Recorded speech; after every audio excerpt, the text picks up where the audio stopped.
Sonko président en 2024. Tout sauf Macky. Mesdames et messieurs, cela fait 2 ans que des turbulences ont été observées dans ce pays. Malheureusement, ça va crescendo.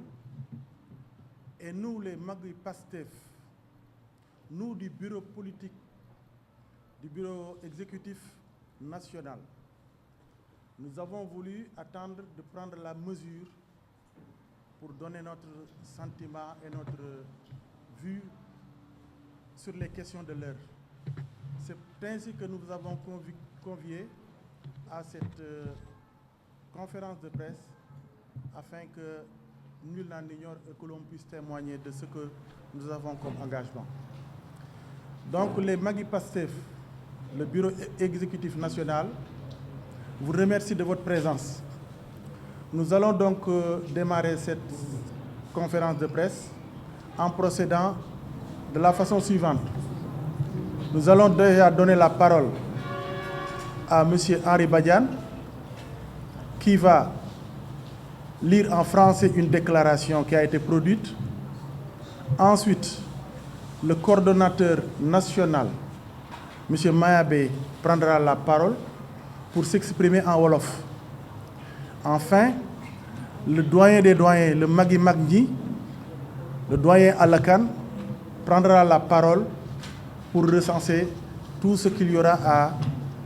dire en rajout. Donc, sans plus tarder, nous allons donc démarrer et donner la parole à M. Henri Badiane.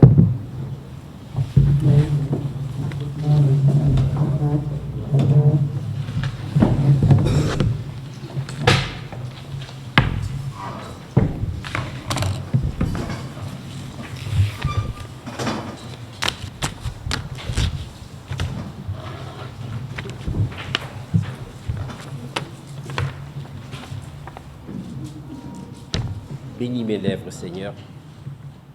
que ma bouche proclame tes louanges et dise la vérité. Je m'appelle Henri-Antoine Badiane, du bureau exécutif de Magui Pastef. Et depuis hier, point focal de Magui Pastef Dakar, en comme assisté de ma consoeur Aïssatou Ndiaye. Je vais vous lire la déclaration préliminaire qui a pour titre « Le doyen des juges, Oumar Maham Diallo, devait-il renvoyer Ousmane Sonko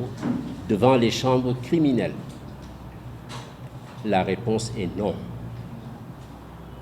À la surprise générale, le doyen des juges, Oumar Maham Diallo, en réponse au réquisitoire définitif du procureur de la République relatif à l'affaire Adissa, a pris la décision de renvoyer Ousmane Sonko devant les chambres criminelles pour viol et menace de mort, autrement dit, lui faire un procès. Une telle décision dénote une volonté manifeste de Macky Sall, agissant sous la commande des tenants de l'impérialisme néolibéral, de mettre un terme au projet d'accession du Sénégal à une véritable souveraineté pour se démarquer définitivement du paternalisme néocolonial qu'il traverse depuis sa prétendue indépendance en 1960. Chères Sénégalaises et Sénégalais, notons-le bien, ce n'est pas la personne de Ousmane Sonko qui est ici en jeu. Il ne s'agit pas d'un simple acharnement sur une personne. Il s'agit d'une entreprise bien plus grave de liquidation d'un projet qui porte l'espoir d'un peuple au sein duquel l'écrasante majorité a fini de montrer les preuves de son ancrage et sa foi la plus profonde. 5 éléments permettent de mettre en évidence cette entreprise macabre, insidieuse, immorale et haineuse. D'abord, la précipitation incongrue du procureur de la République à la suite du dépôt de la plainte. Le procureur de la République a méprisé les droits de l'honorable député Ousmane Sonko, président du parti PASTEF, en demandant à la gendarmerie de le convoquer sans la levée préalable de son immunité parlementaire, chose requise en pareille situation. Il aura fallu une opposition farouche des militants le 8 février 2021 devant le domicile du président envahi par les forces de l'ordre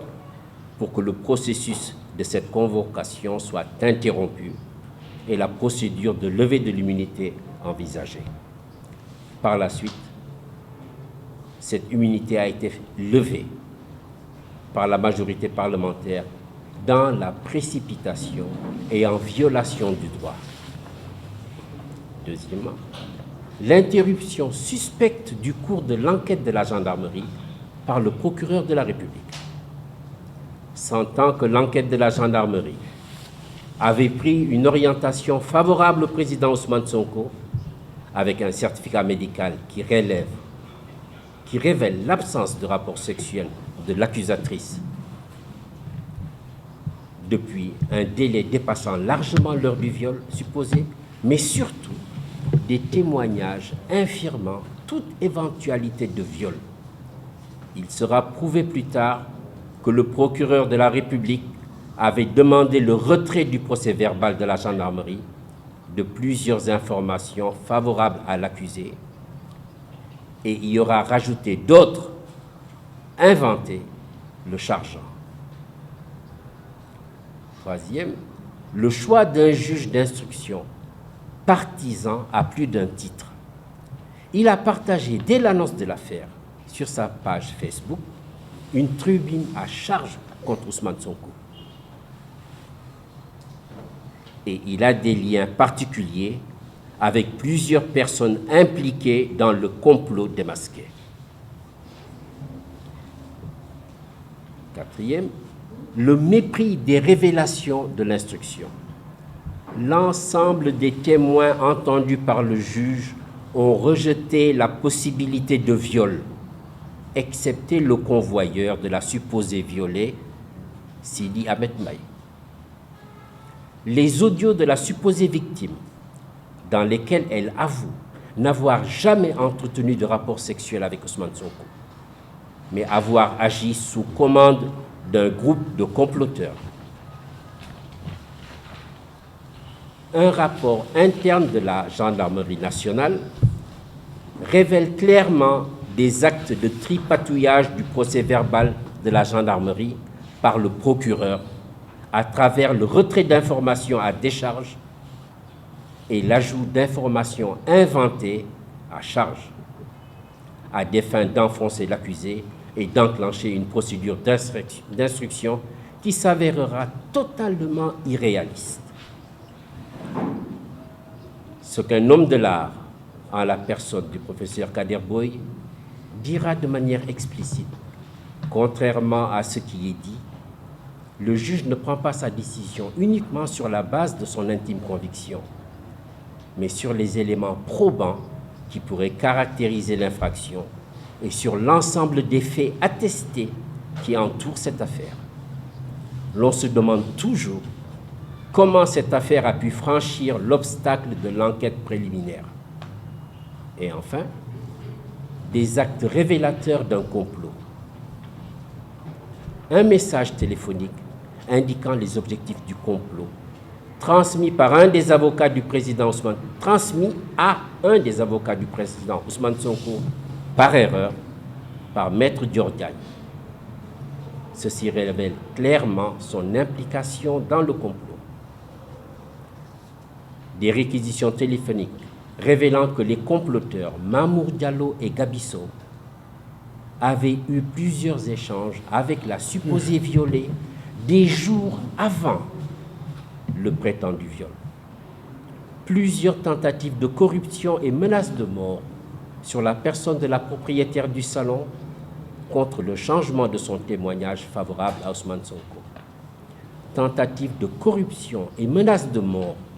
sur la personne du gynécologue ayant délivré le certificat médical sur réquisition de la gendarmerie, mais qui avait été contacté préalablement par les comploteurs pour l'examen de la prétendue violée dès les premiers instants qui ont suivi l'heure du supposé viol. Le juge Maham Diallo a osé faire fi de l'ensemble de ces éléments vérifiés pour décider de la tenue d'un procès en renvoyant Ousmane Sonko devant les chambres criminelles avec comme seul élément à charge la parole de l'accusatrice. Au-delà du mépris du droit, cette décision du juge Oumar Maham Diallo laisse présager, sauf naïveté extrême, que le verdict d'un éventuel procès est connu d'avance. Macky Sall et ses mécènes de l'impérialisme néolibéral restent clairement sur le chemin de leur entreprise de liquidation du projet PASTEF de libération du Sénégal. Face à cette situation, la question qui est posée à tous les Sénégalais et à la communauté internationale est celle-ci. Le procès doit-il avoir lieu? Pour Magui Pastef, la réponse est non. Pas de procès est le mot d'ordre autour duquel doivent se mobiliser avec détermination tous les patriotes de notre pays. Pour ce faire, Magui Pastef en appelle à tous les mags du Sénégal.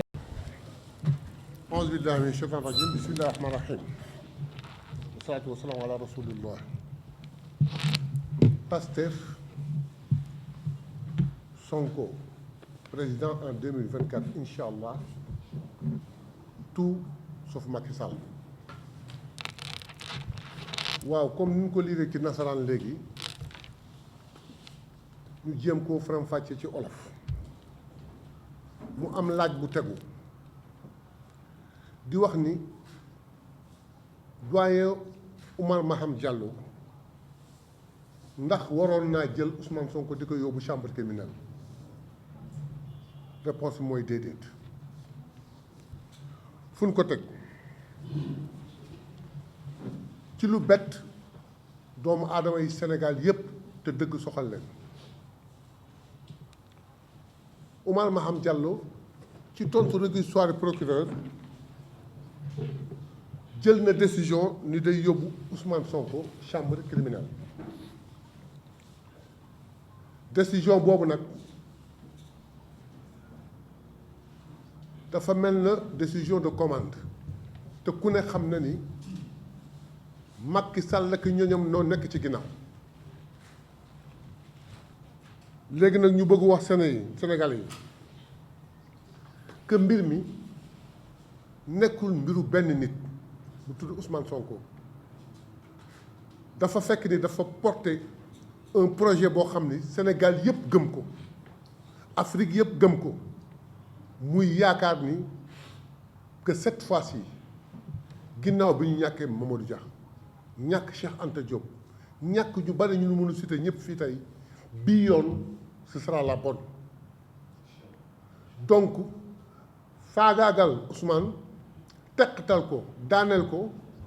mooy maanaam faagaagal projet bi nga xam ne si le Sénégal yëpp teg seen yaakaar. ñu am juróomi tënk yu ñu ci tënk pour leeral loolu. benn bi mooy mbir mi bu mu soogay am yàkkamti bi procureur yàkkamti woon ba tax na ki ñu amal affaire maanaam ki ñu jiiñ mbir mi député la woon am immunité parlementaire joxu ko sax gëddam jël temps wu yëkkati immunité parlementaire bi pour soo koy mën a convoquer mais dañu waa gendarmerie convoqué leen il a fallu fulla ak fayda kooku ak le 8 février 2021 gone Sénégal yi bëgg seen bopp yi xam ne Ousmane Sonko ñoom lay liggéeyal taxaw fa di du am ñu soo koy dellu ginnaaw waaye nag ci fla ci nu mu gën a gaawee ci nu mu gën a bone ñu yëkkati immunité parlementaire bi. li ci gën a jaaxle mooy enquête ba gendarmerie yeggul ba tey jii la gendarmerie n'a pas écouté Ousmane Sonko. lu ko waral rek mooy enquête gendarmerie dafa commencé woon dem ci yoon boo xam ne day seetal Ousmane ba pare nag wane leneen wane complot tax na procureur bi foqati ko yóbbu ko procédure bi continuer mu def nag le juge Maham Diallo nit koo xam ni juge nga ak juge dayo bi mu am ci réew mi mbir ni tëll tey sa suba sa nga publier sa page Facebook waxe noo xam ni kañu tuumaal dugal nga ko yow déjà tey nga dellu soit jël dossier bi mënu ci woon def lu raw lii te nag choix am c'est pas fortuit choix am bi ñu choisir Mohamed Maham am na lu ko waral te loolu ñu wax defal na leen ko révélation instruction bi ba tey jii fii ñu toog nii ku ubbi dossier boobu benn charge la am ndaw si nee na fekk nan ma fa may liggéeyee yore ñaari pistolet te jàppale ni pistolet yenn saa yi mu dem dans les discussions yenn saa yi mu dellu soit yore ñaari pistolet menacé ma sàkkuma benn yoon ñaari yoon ñetti yoon ñeenti yoon ba ci juróomi yoon ñu taxaw foofu seetlu ne diggante ñeenteel beeg juróom bi kan doon sàkku te mun def ko metti da doon laajte ki may sàkku kañ lay ñëw am na lu ko lal ñaareel bi ka nga xam ni maasee ko tax a jóg ba mu yegsee ni leen damaa yàkkamti 10 minutes laa leen may te doon leen ñaar kenn ku dana jël benn parti ngeen def ko nu mu gën a gaawee ñu def ko pare kani dan may sàkku te neexuma ni moroomam bi génnal may maag moom maanaam génnal may ko mu sàkku ma un juge wax ju mel noonu am sa kanam nga bàyyi ko mu jàll am na loo nar ñépp ñi témoigné borom kër ga jëkkëram ña doon maase ñeneen képp wax na ni viol mënu faa am juge bi jël loolu teg sa àll ba xanaa kenn mooy ka nga xam ni loolu ñuy wax viol jamono yéen ko comploté ba teg ko ba taaj ko mu teg moom ma nga toogoon ci oto bi di xaar pour mën a lijjanti loolu mooy gone gi mbay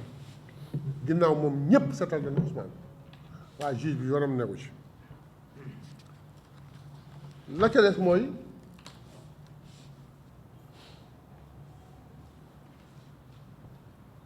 certificat médical nañ ci taxaw tuuti nag mbokk yi parce que dëgg rek la yàlla bëgg te dëgg rek moo soxal 2022 ñetti kaawu viol ñoo lëmbe réew mi benn bi ab kilifa la nekkoon na ministre sax su ma leen ko junjee ngeen xam ko ngeen baal ma tur bi parce que njaboot a nga ñuy déglu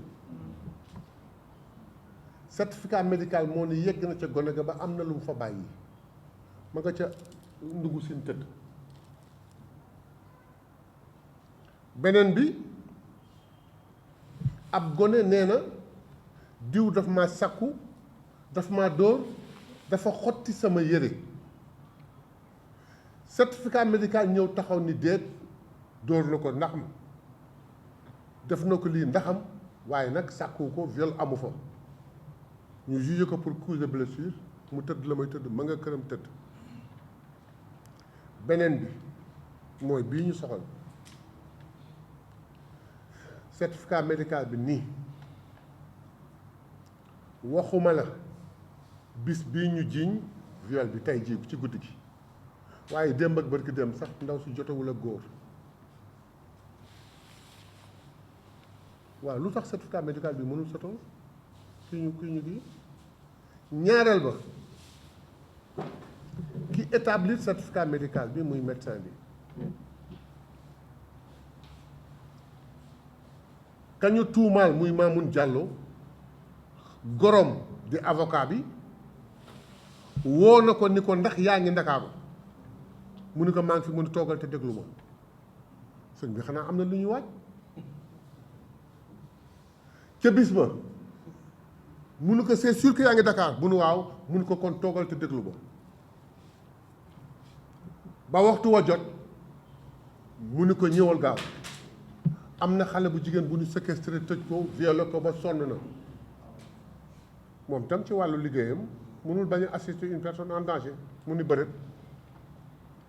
moom moo wax jaaxle mi ngi door ci bi mu yegsee fekk kan ni dañ ko sàkku ma nga yore téléphone di waxtaan di ree di xàqataay ma nga yore téléphone di waxtaan di xàqataay ci koo xam ne yaakaar nga ne boo ñëwee ko fekk diggante dund ak dee looloo ko jëkk jaaxal waaye mu def liggéeyam xool ni kiy jëflantewul ak góor tey démb ak barki démb waaye nag jël na fa benn prélèvement on ne sait jamais ba ñu demee ba ca biir ñu ni Ousmane Sonko il faut nga ñëw def testu ADN bala may yegg si test bi dafa am lu ma bëgg wax depuis quand la nit di accuser nit génnewoo benn preuve ñu ni ki ñu accusé kaay seetal sa bopp ban réew lañ nekk dossier bu boo fa demee charge yi benn charge dafa am nit fekk na ma fa may liggéey génne ñaari pistolet sàkkuma juróomi yoon amul benn preuve doyul ka ñu accusé indi dossier enquête générale bu interne bu gendarmerie enquête bi wax yu leer a leer li procureur bi def ci PV bi lépp lu ciy lu koy seetal Ousmane mën nañ ko dindi lépp lu koy taqal nan ko yokk buñ ko amulee ñu dem wuti ay photo ci internet dugal ci biir enquête bi wane lépp waaye juge bi loolu yëpp intéressé wu ko dafa am fu mu teg objectif am foofu la jëm moo tax mu def fii à tout ça ñu day yóbbu ci chambre criminelle ñun góoru Sénégal nag war na noo jóg suñu bopp jigéen ñi nag ngeen baal ma suñuy soxna suñuy yaay suñuy joom ay jigéen lañu waaye jigéen meree sax mën naa dem ni daf maa sàkku comme certificat médical mënatul wax dara ñun ñëpp nous sommes en sursis ba pare toujours le juge moo woo gone gi la ñaas laaj ko ay audio yu mu enregistré ndaw si ni dañ ko sàkku bii muy waxtaan ak ki mu wax ni moom moo tëgg complot bi te kooku haine viscérale bi mu am ci Ousmane Sonko leen rek ko waral mooy révélation 94 milliards bii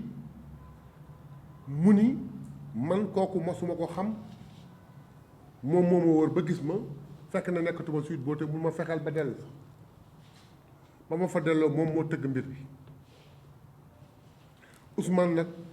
waxul ak man jegewuma mais diw moo tëgg lépp juge bi loolu doyul mu woo ndaw si ni ko déglul mu déglu kii yow la mu ni ko man la waaye juge bi nga xam dañ ko tànn ci juge bi nga xam ni xam na ne lu tax moom ñu jël dossier bi jox ko mu jël yëpp sànni fale lan la doon wooye kon MC Niass lan la doon wooye avocat di ko wax ndax wax ji yaa ko wax loolu yëpp mu boole ko teg sànni ca àll ba parce que benn objectif la am mooy ne Ousmane dem chambre criminelle am na loo xam ne nag waajal nañ ko ba pare di ko teg te boo gisee acte complot bi am na ay mbir yu ko firndeel Adja Dior Diagne ca départ ba message boobu mu yónnee te mu naan buñ ko tëj tudde ko affaire DSK buñ ko tëj buñ ko def dara nañ yàq deram pour ñëpp dem wane ne moom ci complot la bokkoon complot am na. réquisition téléphonique yi ñu def wane na ni ñooñu ñu doon tudd ñoom ak Adji Sarr 15 jours avant wax nañu téléphone kenn xamul di multitude de fois di waajal di teg bu lii dul complot man xaw ma luy complot doyul muy tentative de corruption ndaw si moom Sweet Beauté ñu yàq deram tey ñu daan jaay ay xaleel di ci am astuut waaw Sénégal koo xam ne da ngay jaay ay xaleel di ci am astuut mbir feeñ ñu jox la 200 millions xanaa kay sa affaire baax na ñu koy sant ci ngëmam ci dogom mu ni man je préfère rester du côté de la vérité. gynécologue bi changel ce certificat médical ñu jox la xaalis bu du takku waaye am na ñu gëm yàlla du ma ko def lii laa gis lii laa wax ñu menacé que de mort lu nañu def ko sëñ bi lii bu dul complot lan mooy complot léegi nag magi Pastef nee nañu du jàll mënta nag waajal nañu seen waaj ndax nécessaire de procès am déedéet procès du fa am Ousmane sunu sët sunu doom sunu jarbaat du ñu ko bàyyi nit wanaasu ko incha allah dinañ ko protéger lu nu mën ba tax na képp kuy mag ci Sénégal muy jigéen muy góor te dëgg rek soxal la yoonu yàlla rek soxal la njub rek soxal la ak justice képp koo xam ni kilifa diine nga kilifa aada ñuy ñaan képp koo xam ni jigéen nga ngay maam di tante di sœur képp koo xam ni gone nga nekk Sénégal te sa avenir nekk en jeu le projet bii di sauver Sénégal naat defar sa ëllëg képp kuy étudiant ngeen di espoiru Sénégal suba waaye foog ngeen fekk Sénégal gu taaju Sénégal bu baax Sénégal bu dëgg taxawal maanaam bref ñuy laaj peuple Sénégal yépp nañu jóg taxaw résister ci forfaiture bi nga bëgg a am lu ko mooy Sénégal tarxis ba faw ndax nag ki ko bëgg tarxisal ñamu lëkkandool ba ñu sonne première guerre ak deuxième guerre mondiale fii la ñu ñëw wut si wàll ku mën a wallu jàmbur mën a wallu sa bopp ak yeneen ak yeneen léegi nag dañ ciy profité sargal Ousmane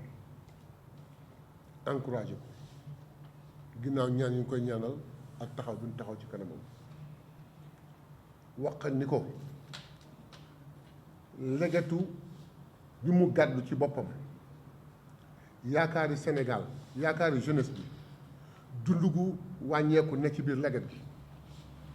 tali yu baax nekk ci biir leget gi ku feebar faju nekk ci biir leget gi ku xiif lekk nekk ci biir leget gi lépp dem Sénégal naat yomb ginnaaw bi nu yàlla mayee ressources yëpp Ousmane yow téyel nu rek leget gi moo bañee daanu waaye yow ñun dinañ fexe ba yow doo daanu incha allah ñu ngi boole di sant ñëpp di gërëm ñëpp tey wax ni incha allah ñun magi Pastef wër nañu xale yi ak jigéen ñi ak Ousmane ci biir seen kanam seen ginnaaw seen ndeyjoor seen càmmoñ incha allah cette forfaiture ne passera pas Pastef Sonko président en 2024 tout sauf Macky Sall.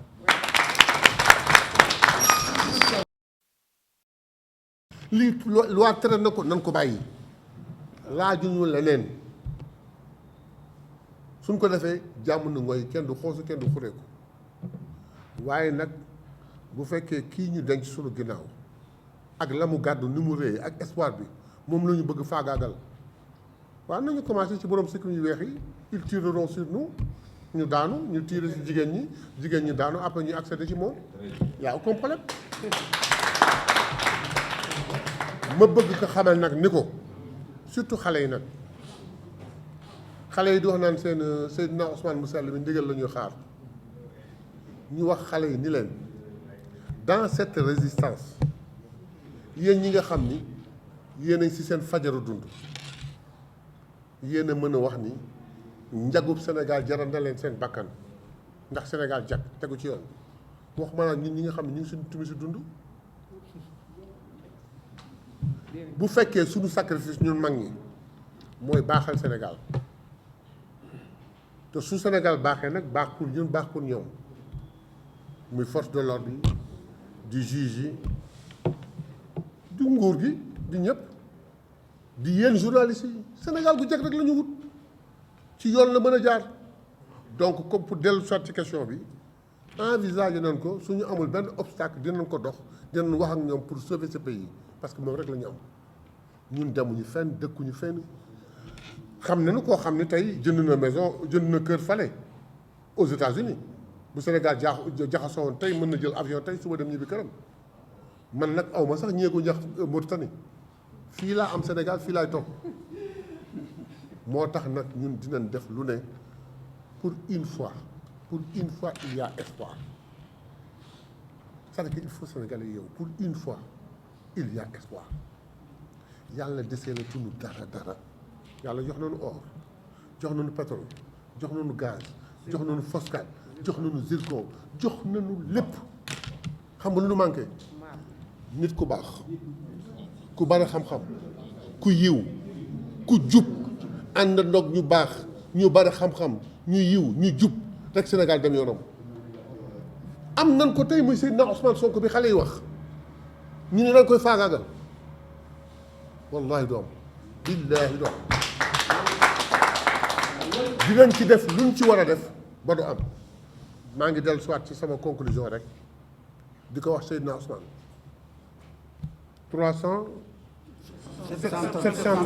730 jours lu ne ñu teg sa kanam nga dëgër du courage sant nañ la sant sa gërëm sant say soxna sant sa njaboot leget gi nga yenu espoir u Sénégal nekk ci yow daal góorgóorlu rek ba bu leget gi daanu waaye balay nit di ak si yow balay ba wax leget gi daanu dana jaar suñu kaw ba pare jërëjëf une question jaar c'est bon ok lutu ko werante ci ñaari allocution yi fi jaar ci wolof ak ci français à présent nag ñu di introduire koo xam ne Sénégal yépp xam nañu ko ba jéggi frontière yi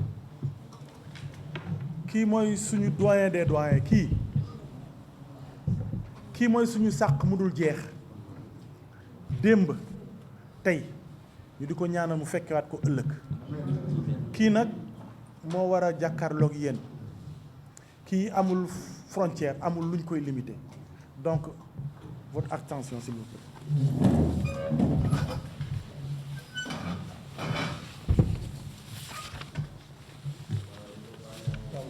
Oui. Wolof yi en français.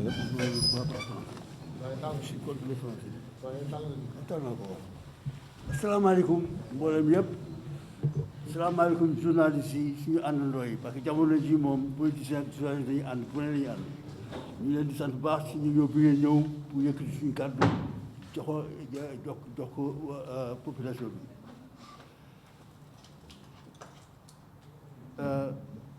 Pastef Sonko président en 2024 inch'Allah tout sauf Macky Sall. Le 3 février 2021 au 3 février 2023 ñaari at yu mat sëkk tegaloo 3 février 2021 mooy bis bi nga xam ne ci la saay-saay yi ne nañu commencé tëral complot pour daaneel Ousmane Sonko ci la bis bi nga xam ne moom la Adji Sarr ànd ak Mbaye Mawle ak ñu biir ko rapport ñu dem déposer ko ci gendarmerie Ouakam donc dañ jàpp date boobu tey jii le 3 février 2023 jour pour jour dafa nekk ne ñaari at yu tegaloo la 730 jours 730 jours juróom-ñaari téeméeri bés ak fanweer yoo xam ne saay-saay yi sonal nañu suñu doom ji suñu jarbaat bi suñu sët bi muy Ousmane Sonko juróom-ñaari téeméeri bés ak fanweer bés bu yàlla sàkk boo yeboo Adji Sarr Ousmane Sonko ngay dénk pour yàq deram pour gas ko suul pour def ba du fi jar dara ci bés nit ñi loolu li ñu xam ne Ousmane Sonko liñ ko teg diis na metti na waaw dañ koo jiñ bés bu yàlla sàkk bu jant bi fenkee ba muy soo ci kawam la ñuy nekk bu guddee ñuy liggéey di togg loo xam ne bët setee ñu ko continuer ko def di ko tegal di mel ni ko benn at ci 730 jours yoo xam ne Sonko lañuy dal ci kawam di ko teg baat yoo xam ne du baat du jekk dara fi ci pour rek mu nërmeelu daaru ñu gas ko suul 730 jours yoo xam ne Sonko jàmbaar la teg nañ ko tout l'appareil d'État teg nañu ko des journalistes collaborateurs nga xam ne à la une des journaux chaque jour que je fais Sonko Adji Sonko Adji Sarr Sonko Adji Sarr Sonko te li ma gën a metti man li ma gën a naxari y a 2 images yu ñu balancé ci presse bi ak daal télé mooy bi ñu teew génne Sonko teew gis Adji Sarr nga ko gis ñaari nit ñoo xam ne ñii yàlla yàlli la mais loolu duñ ko duggee rek yàq deru Sonko pour dem pour jouer Sonko teg nañu ko un peloton de magistrats APR man pour man en mission dans la justice ay magistrats yoo xam ne ils sont là pour condamner arrêter wax na ko léegi boo gisee affaire bi ni mu demee te ni ñu mel bés rek xam nga bés jant bi day fenki di gën di leer di yéeg di gën di leer mais mooy affaire Adji Sarr beeg tontu Sonko plus ñu am jëm kanam plus muy gën di leer plus ñu gën di kanam mu gën di leer mais ñoom dañu bëgg leeraay boobu la ñu tuuti ci lëndëm pour may def li ñu bëgg mooy Sonko ñu fexe ba li nga xam ne moom la dëkk bi yaakaar ci moom ndaw yi yaakaar ko ci moom du am waaw parce que comme ni nga ko waxee ci français ak ni ko Mayal baxee mais lépp leer ku ci bokk rek ku ci bokk sauf ni mu ko waxee mbay moomu ku ci bokk rek say wax ak sa jëf dafa leer dafa setal Sonko mais magistrat yi fa nekk pour man ay magistrat APR lañu ñu nekk foofu Macky Sall def lu muy def la ñu ko muy def li ñuy def dégg nga te Sonko aussi day am lu ko naqari parce que ay militants dañuy jàpp di tëj ci dara ils sont plus de 20 ci prison tey yoo xam ne ay Pastef lañu ay militants pas Sonko lañu mais dafa metti mais nañ ko nax ci ñun yéen journaliste ki ci am ñi ci am soxna tey jii bu ngeen toogoon place soxna li ñu teg ci mbagg soxna ñu teg seen da ngeen di am la même attitude da ngeen di résister